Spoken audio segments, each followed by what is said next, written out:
Hi, I'm John DeDakis. I'm a novelist, a writing coach, a manuscript editor, and a former editor on CNN's The Situation Room with Wolf Blitzer. You're one to one with me, and I'm one to one with novelist Raymond Benson. Raymond is probably best known for when he wrote the 007 James Bond thrillers between 1996 and 2002, but he also published the Black Stiletto series, and he's got a new novel out that we're going to talk about as well. So, Raymond, welcome. I'm glad to be here, John. Thank you for having me. You're welcome. Tell me more about this new novel that you have. I just finished reading it, and let me make it full screen so that we can really appreciate it. It's set in suburbia, and what I like about it is that it's got a narrator who is sort of like our town. What is it? Thornton Wilder? Is that who did? Yeah. Yeah. And so, but it's set in suburbia. So tell us a little bit more about the mad murders of Marigold Way. Well, it's a dark comedy murder mystery, and it takes place during the second month of the pandemic of 2020, in May of 2020. And if you remember, we were all a little crazy then. Nobody knew what was going on. We didn't know much about the virus then, and people were paranoid and freaked out, and we were wearing masks and social distancing, and we would be wary of our neighbor when we went to the grocery store, and we would do crazy things like wash our, groceries and mail and, that kind of stuff. Well, that's when it takes place. And in that sort of bizarre and absurd time of our history, people act very strangely and crazy, and they do weird things. And so there's the main character it takes place in a suburban village of Chicago, on a nice, quiet suburban street, Which is very similar to where you live. Am I right? It might or might not be. Yes, I will leave that alone. But the main character is a 40-something failed TV writer who's struggling to be a novelist, and he and his wife are having marital problems, and she disappears one morning. He thinks she's out for a walk, but she doesn't come home, and coincidentally, there's a couple across the street, and the wife there complains that her husband has disappeared. And, both parties file missing persons reports. And eventually, though,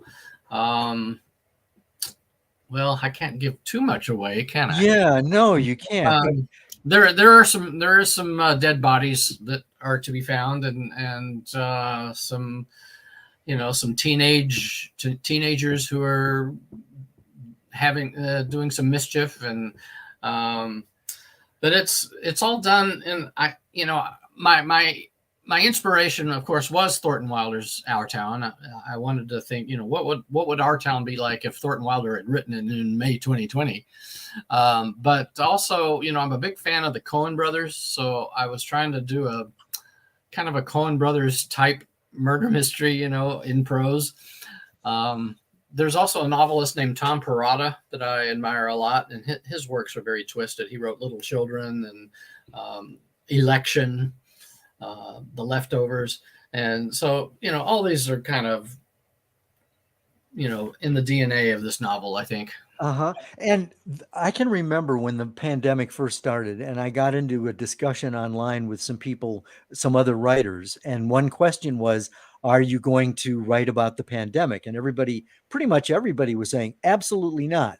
People didn't write about it back in 1918 after the Spanish flu pandemic, and people were going to want to move on. But you have gone against the grain of at least the people. I did it right then and there. I started it in May 2020, and I was thinking it would be a perfect milieu, and I wasn't even thinking.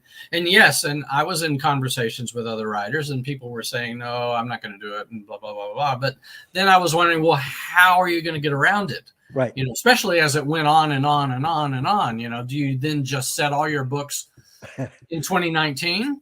or what? And you can't really predict the future. You couldn't like set it 2 years in the future. You didn't know if the pandemic would still be with us or not. Right. So I looked at it as, okay, this is a part of history, and you can't ignore it. So people acknowledge it. The characters acknowledge it, and it's there. And finally, by 2021, you could see that television was getting into the act. There was a show called This Is Us, and a very popular show, and it took place then and now, and they were wearing masks and doing all this kind of stuff. Commercials, you would see commercials for cars and things like that, and people were wearing masks. And we did have a lot of trouble selling the book at first. I finished it in September of 2020, and my agent went out with it. We both loved it, and we thought, oh, this is going to be this will be easy. And no, it wasn't. Silly you. All the publishers were saying, our readers don't want to read about the pandemic. Well, how do they know? When I was talking to people who read books, they were saying, well, I wouldn't care if it's done right, if it's done well, if it's a good story. That's all they care about. Is it a good story? Well, so how did they change? How did your agent change minds? Well, finally, we had to wait a year. She went out again to some other publishers a year later in the fall of 2021. And that's how we found the current publisher. Did she go back to some that had rejected you the first time? You can't really do that. Yeah, that's what I thought. And so it's almost strategic that, an agent has to sort of dole out the queries a little at a time so that you don't shoot your wad completely and then you can't go back, right? Right. And I thought it was absurd. I really did. And now, of course, we're seeing the pandemic in other books. The first one I think I noticed was a Michael Connelly book that came out in early 2021, and right at the end of it, the Lincoln Lawyer guy notices that people are buying a lot of toilet paper, and what's going on? It's March 2020, stuff like that. And now I'm seeing it more and more. I guess if you're a big name, then you can write about it. You can do it. Well, you're a big-ish name. Big-ish, but not big. Well, here's my question: did your creative process change because you were in the middle of a pandemic, or did you pretty much stay in the zone that you've always been in? For me, it was the same zone I was always in. I mean, which is what? How would you describe your zone? Yeah, it was just another book for me. I mean, this one was more comical, I think, than I've ever done. It definitely has a dark humor side to it, and that's the way I was feeling at the time.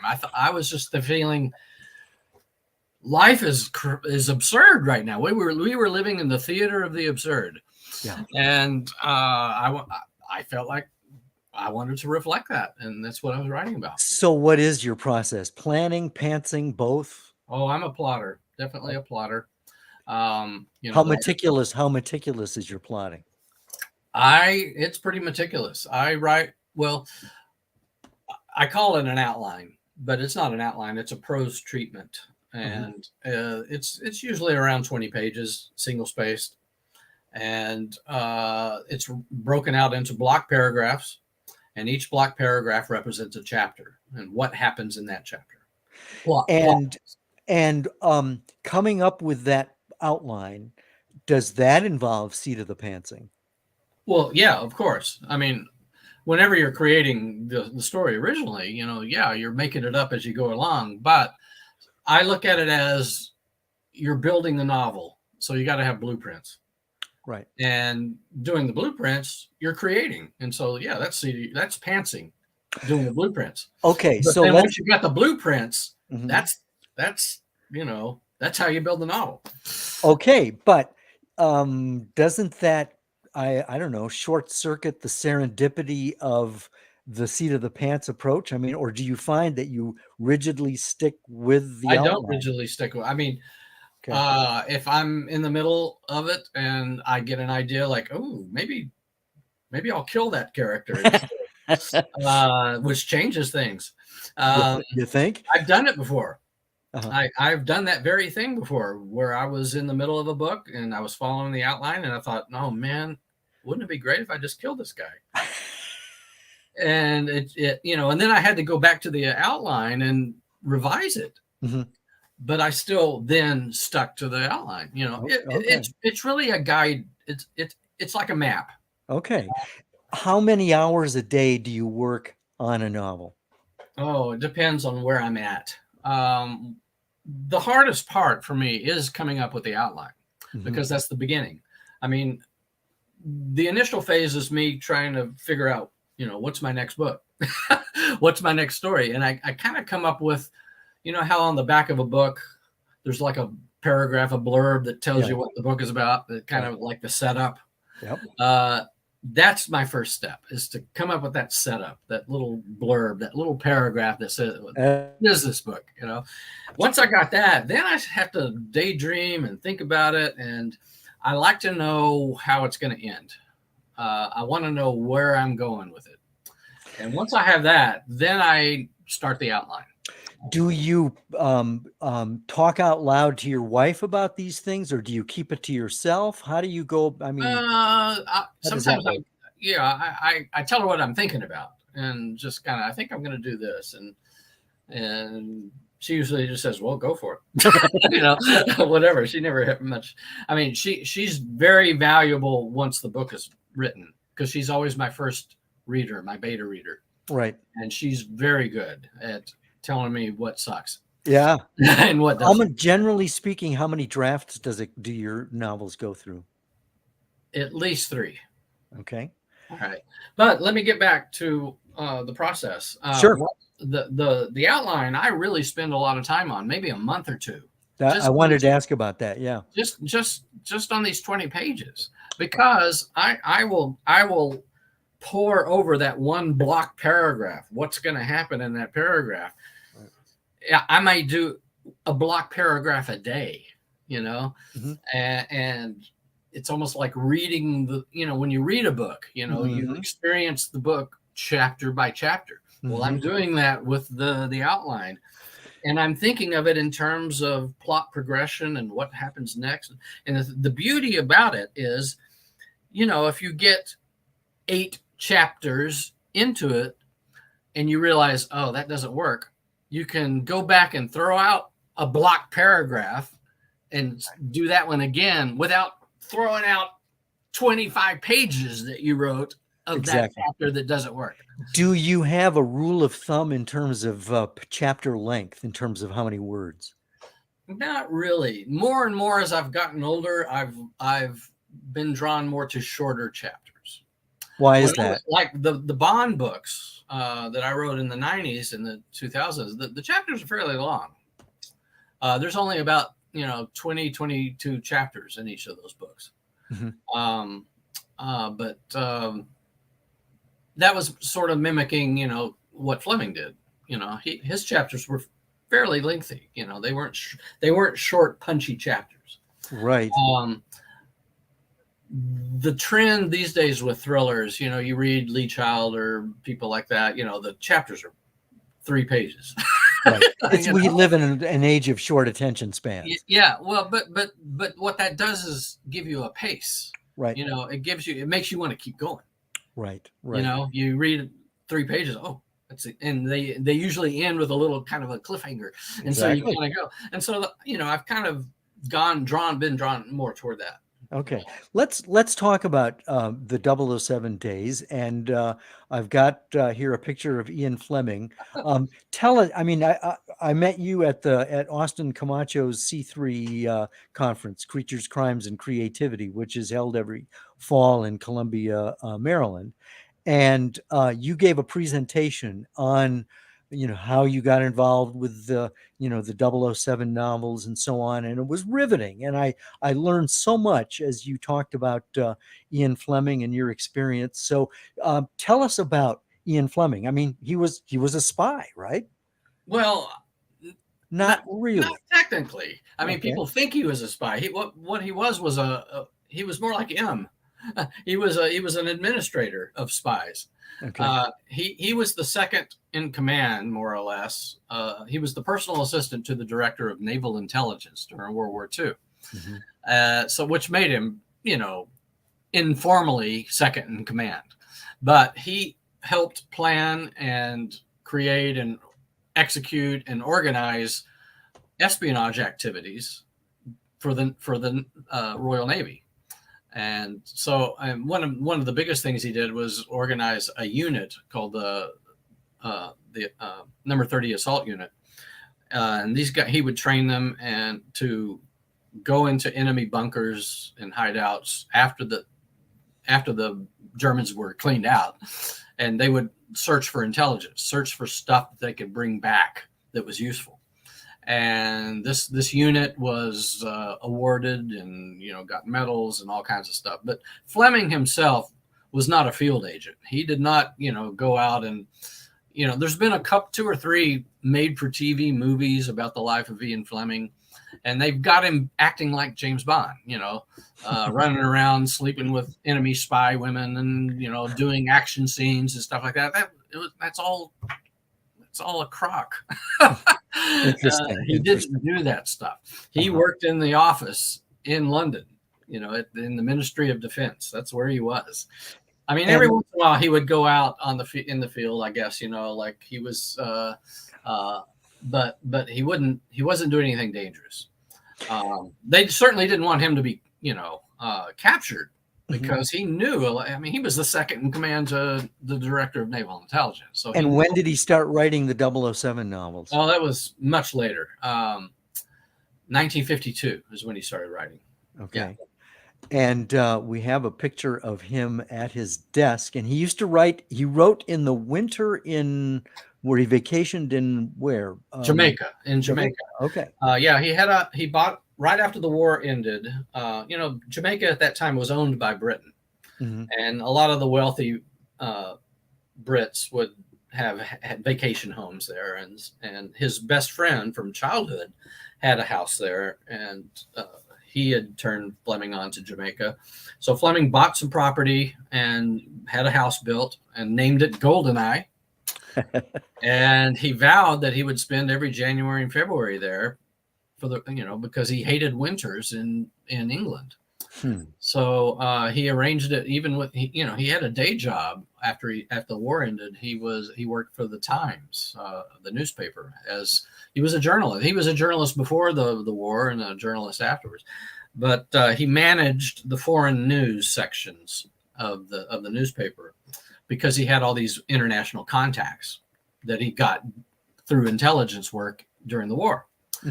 So he was perfect to manage the foreign news coming in, and that was his job. But he when he was offered the job, he said, "I'll take the job, but you got to give me January and February off with pay."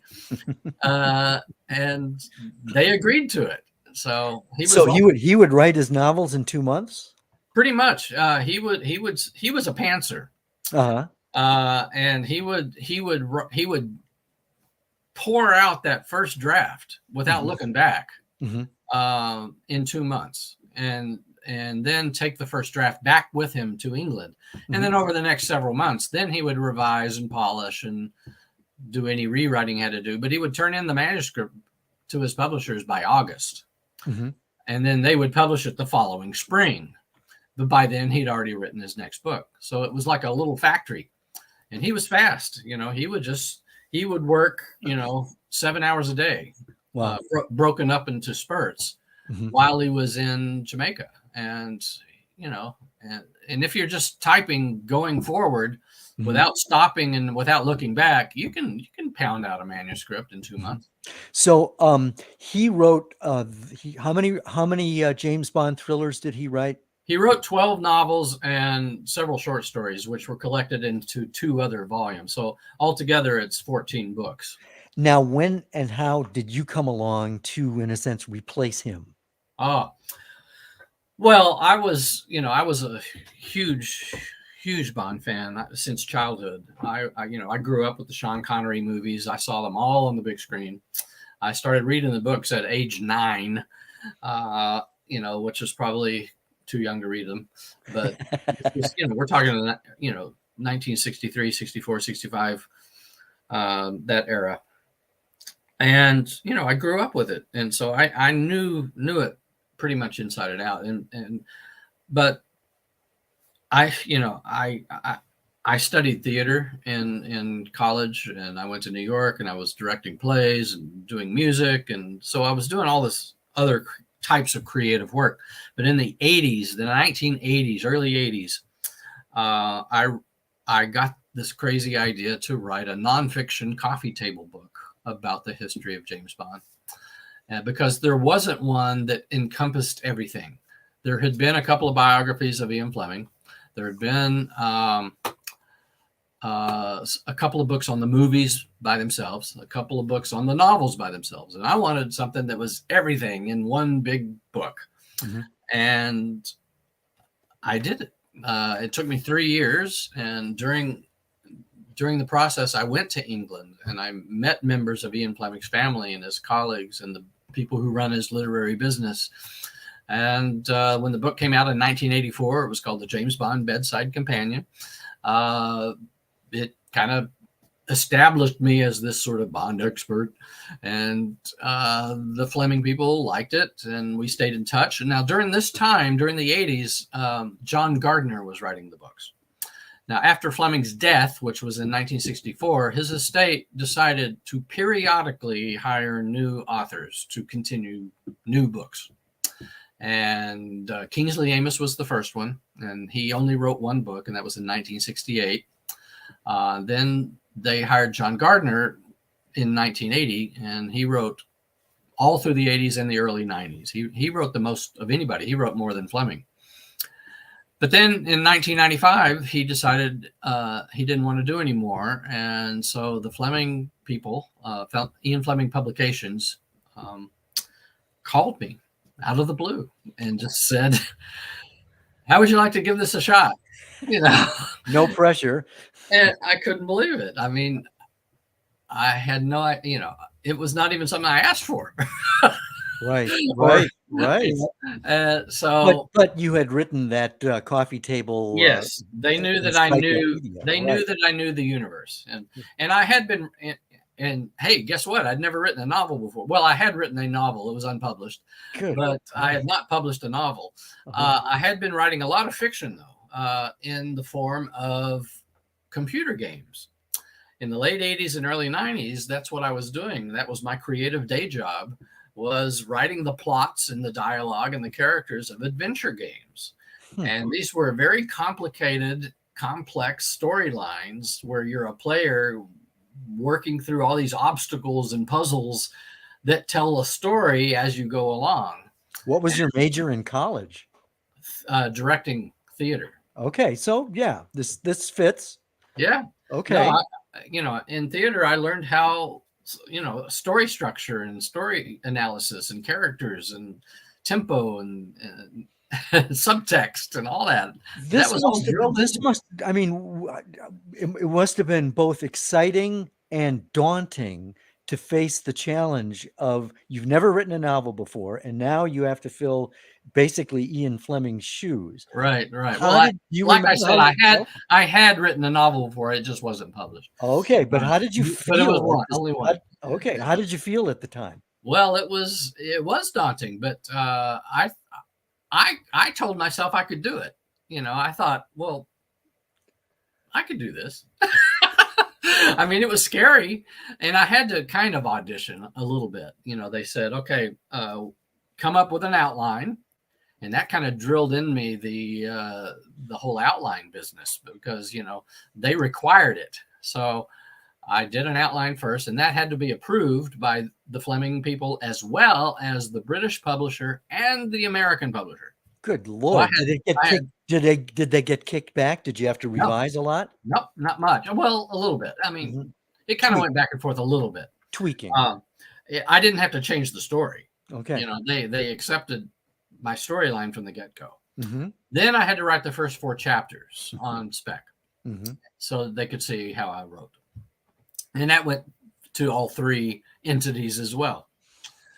And once that was done, they all approved, and then I got the contract to write the books. And was it a contract for how many books? Well, the first one was just for the first one to see how it went. Yeah. And it all depends then on sales, right? Well, I guess. I'm not sure that was a factor then. they kind of knew how many they would sell because it was a bond book. Right. And so then they offered you After more the books, first one, or yeah, after the first one, then the contract okay. expanded. Yeah. Well, then the danger is overconfidence, or is it, can I do this again? I didn't have a problem with that. No. Okay. By the end of, say, my sixth one, I was wondering if I was going to be able to do another one. Yeah. But then by then my contract ended. So, Okay. and they decided to, do some other things. Was that mutually acceptable, or was that a disappointment? Um, it's hard to say.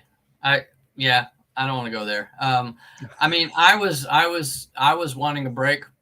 Mhm. They were wanting to, they were moving in different directions, and they had a big hiatus before they had other writers come, because they wanted the 50th anniversary of Casino Royale had come around, so they wanted to reissue all of Fleming's books, and do that, and then they had this young Bond idea to do young adult Bonds, and so they hired a guy, Charlie Hickson, to do that. So some time went, and I was fine. I was ready to move on and do kind of my own stuff. Let's go back just briefly to the well, first I want to show, this is kind of cool. I'm going to go back to the shot of Ian Fleming at his desk, because now watch carefully.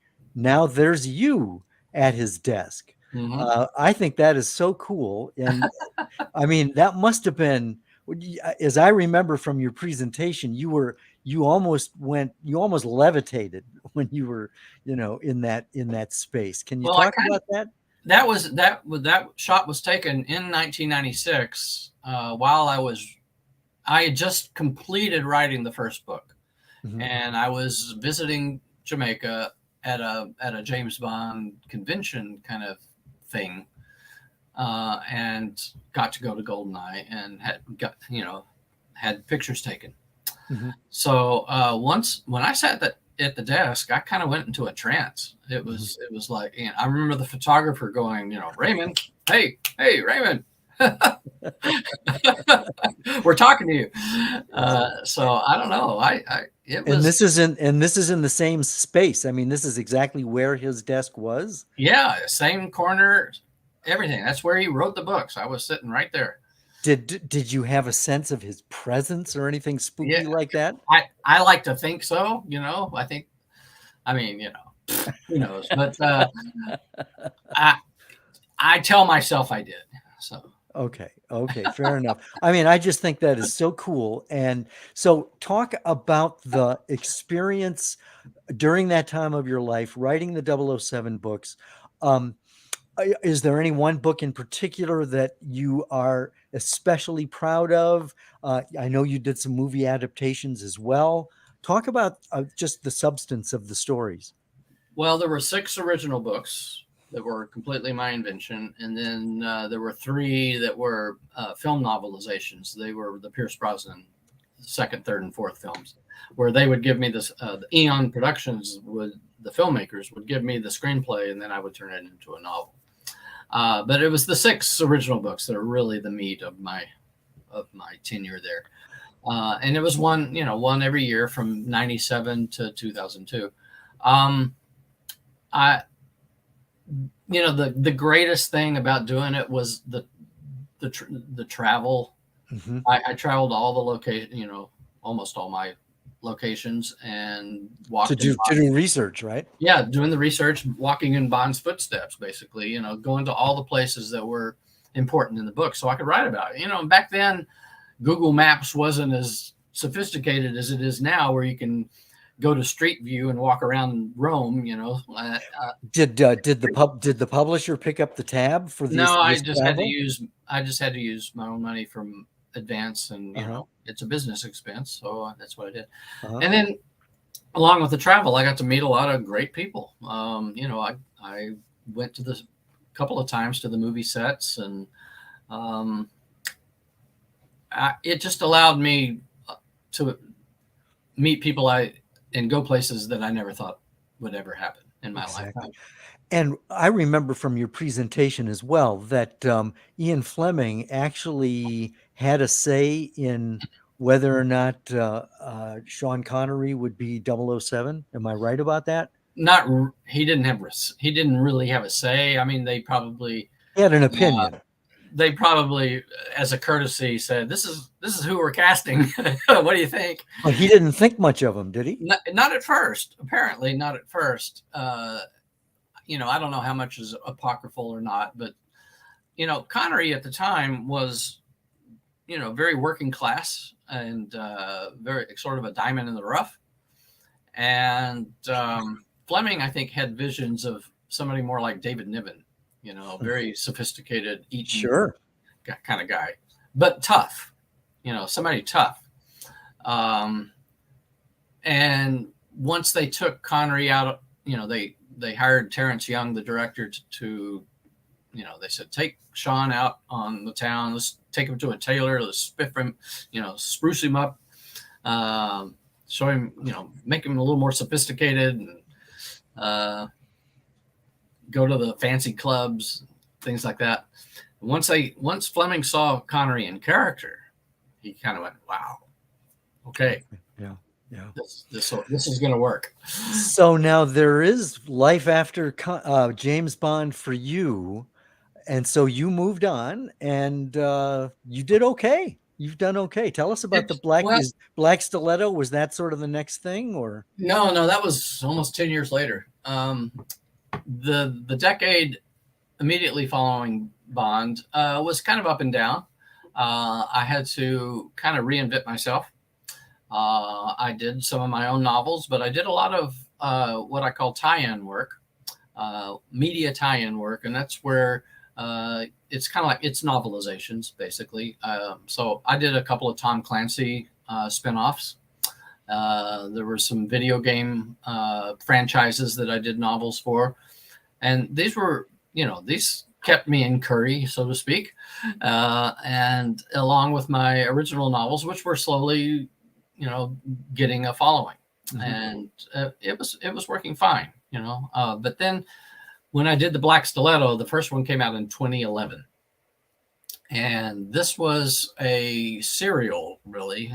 I call it a serial more than a series because I conceived it as 5 books, but they tell one story. Almost like Harry Potter, is 7 books, but it's really one story. Mm-hmm. That's how I conceived this. And so I knew how book 5 was going to end when I started book 1. Mm-hmm. Now, you would think that this works perfectly as a TV series, but something happened. Well, it was the rights to the Black Stiletto. I mean, I feel the Black Stiletto is my magnum opus. It's probably my favorite thing I've ever done. Because why? It's got a lot of me in it. It's got a lot of my family in it. It mostly takes place in New York, where I lived for many years. It's just got characters I love, and it takes place simultaneously in the present, but also in the late 50s and early 60s. Goes back and forth in time. Mm-hmm. It just handles a lot of themes and issues that I was concerned about. I mean, there's a big thing about Alzheimer's in it, and I've experienced that in my family. And it's it's action, it's suspense, it's got comedy, it's got music, it's got everything. Yeah, and there's something about writing where I think probably the best writing comes from deep within, and sometimes tapping into the pain. Right. And anyway, it was optioned very early on, around the time of the second book. And this producer, who still has the option, he's fairly well known, and he has started working hard trying to sell it. And then it was around, I guess, 2014, 2015, that he managed to get it to ABC, and ABC bought it, and Mila Kunis was going to executive produce. They worked on it for about a year, and it looked like it was going to really happen. And then a new president came into ABC and decided to wipe the slate and bring in stuff that he wanted to do. Dear me, So, and yet you're smiling. But well, I'm smiling because it's a typical Hollywood thing. I hear this from writers all the time. I do too. It's Hollywood is so fickle that you might as well write good books and then hope that somebody catches on. Well, who was it? Was it Ernest Hemingway, I think, that said, the best way to deal with Hollywood is meet them at the border of California and Nevada, hand them the book, take the check, and run. Right. So I get the impression that you're still holding out hope for, the Black Stiletto to be made into a series, but you're not going to get your hopes way up. Well, it's hard to say. I mean, the initial producer still has the option, and he's still enthusiastic about it. Okay. And he's, so I'm hoping, who knows what'll happen. Let me ask you this. How has publishing changed since when, you first started getting into the business back in the 80s? How has it changed? Is it easier now to get published or harder? And I'm thinking primarily to a lot of, my clients and students who are wannabe authors, and they're trying to break into the scene. How difficult is it now compared to then? I think it's a lot harder. Because why? There's less publishers. There's less people buying books. So I think there's more of a tendency for publishers to only take what they know is going to sell, or what they think is going to sell. They want to go with established formulas. I want to say almost. It's the same as Hollywood, right? Yeah. I mean, look at Hollywood right now. I mean, gosh. But also, I just felt like back when I was really starting out and, finding an agent was easier. Now it just seems to be harder. What about self-publishing? I mean, it's possible to get published. So how do you feel about self-publishing? 10 years ago, the self-publishing thing, the whole, once ebooks really took off, and Kindle started their system to self-publish and all that, I know a lot of writers that were doing very, very well. And but I think now there's so many self-published books that you get lost in the ocean. Because then you have to do your own marketing and go. Oh, you always had to do that, whether it's a traditional publisher or not. Right. And I self-published a couple of books just to see what it was like. And that was back in 2010 or something like that, 2011. And I found it very difficult and to even get them noticed. So you would think that marketing would come easy for you. Is that a no? Listen, marketing's not easy for anyone. Why not? It just isn't. I mean, unless you're already a big name, I mean, look, I have nothing against these, Stephen King and James Patterson and people like that. They're, God bless them. They're doing great, but Stephen King does not need to market himself. Exactly. Right. And of course and of course it's a Stephen King that, the publishers will throw all the marketing resources to, and he doesn't need it. Exactly. And, somebody who's just starting out, have fun with it. Yeah, exactly. Yeah. Life's not fair. Right. And also it costs money. Marketing costs money.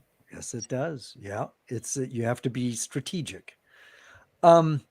Talk about one of the things that I find interesting about you is that you are a gigging musician, as your bio says. What does that mean? I know what it means, but what does it mean to you? Well, I've always been a musician and a composer. That was all part of my theater work that started really in high school. But in theater, I would usually collaborate with a playwright, and I would write music to their lyrics for musicals. And I had a musical that was produced, all over the country several times in the late 70s, but it never made it to Broadway.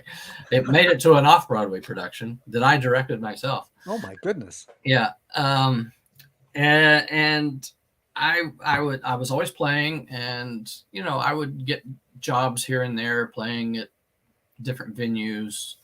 There's a grocery store chain here in this area that would bring in piano players. And so I got, I did that for a while just for, it was fun.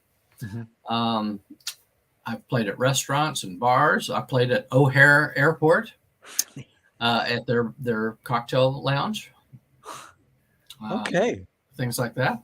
So I do have a YouTube channel, and I've got it up there right now. YouTube.com/@Raymond Benson.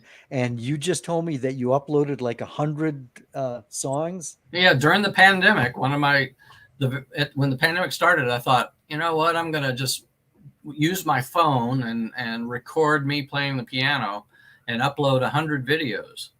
And it runs the gamut. It's all classic rock and roll, compositions of my own, and movie music.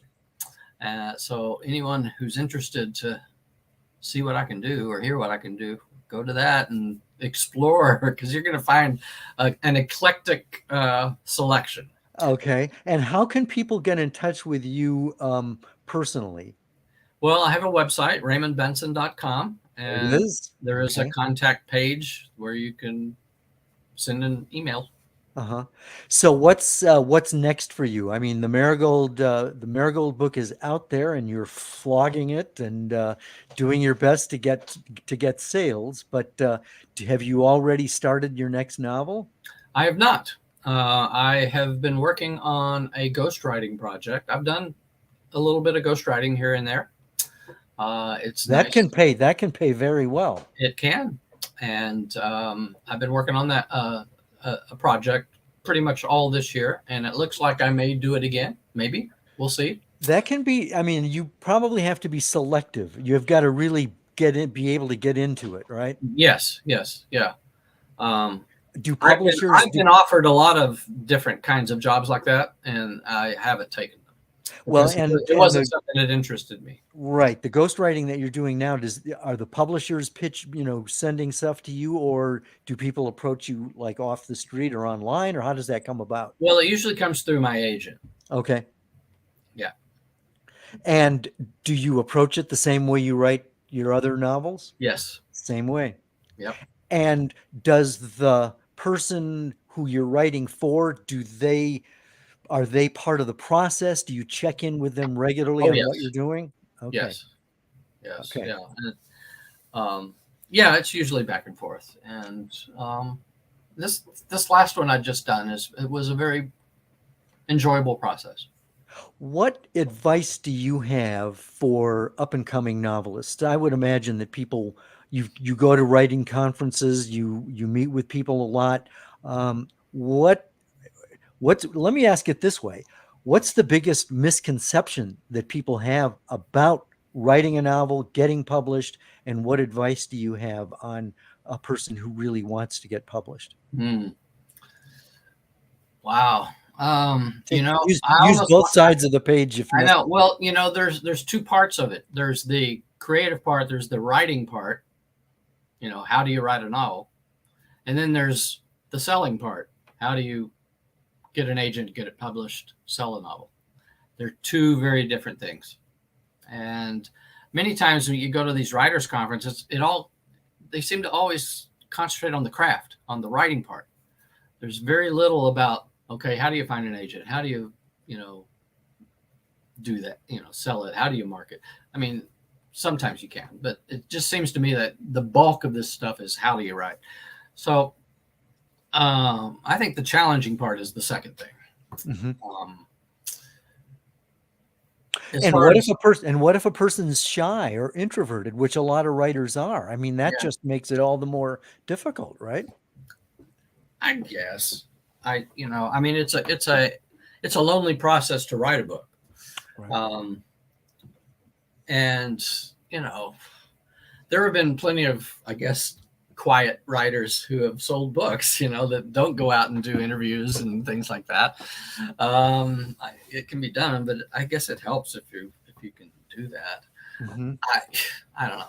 You know, there's a whole.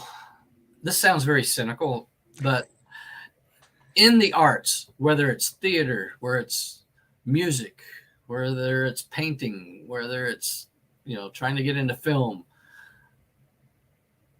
part of you wants to go, oh, that's what you're interested in. Well, what's your plan B? Right.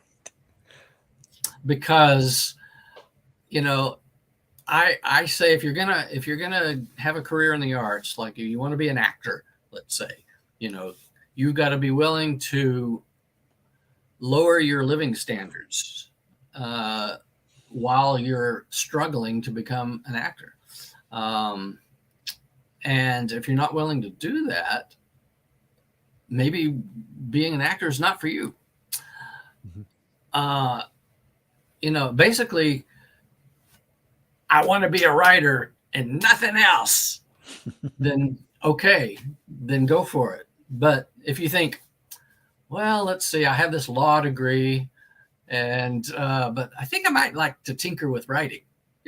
I'd say stick to the law. Yeah. Yeah. Don't quit your day job. Right. Yeah. I Okay. don't know. That's a kind of a cynical thing, but I just so many people get disappointed. It's working in the arts, whether it's writing or music or theater or film or anything. It's difficult. It's hard. It's hard to break through.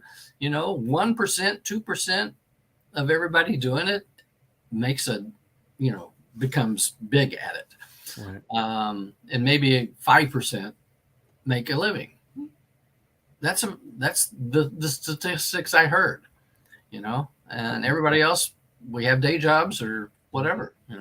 I've been very fortunate, and I'm very I don't take it for granted. And but I have had, I had day jobs up until the Bond gig, and then even then I've supplemented my income with different creative things like playing the piano at O'Hare Airport, or I've taught film courses at a college. But so that's something I love.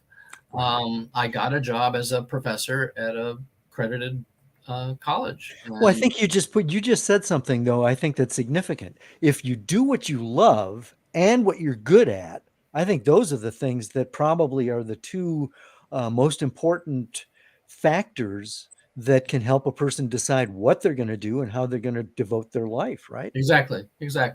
Yeah. Yeah, teaching film was wonderful. I mean, I'm a big film historian. I always have been, and that was a great outlet. And I still right now, I do lectures on film with a partner who's a film critic in Chicago. We call it Dan and Raymond's Movie Club. His name is Dan Geyer, and we've been doing this program. It's kind of like a Siskel and Ebert show, only it's 2 hours long. And we pick a topic and we present these at area libraries, and we get paid for it. And we've been doing this 16 years now. Nice. Is there, I mean, we could talk all day. Is there anything that I didn't ask that you'd like to cover? I don't think so. I mean, We covered a lot of ground. I mean, yeah. there's, and I think people who are interested in finding out more about you, I'll put your website up there, raymondbenson.com. And if you want to see his YouTube stuff, youtube.com/@ Raymond Benson. Raymond, this has been a treat. I so appreciate you taking the time to do this. And I loved the Marigold book, and I'm looking forward to the next one. Well, thank you very much for having me. Take care. Bye, everybody.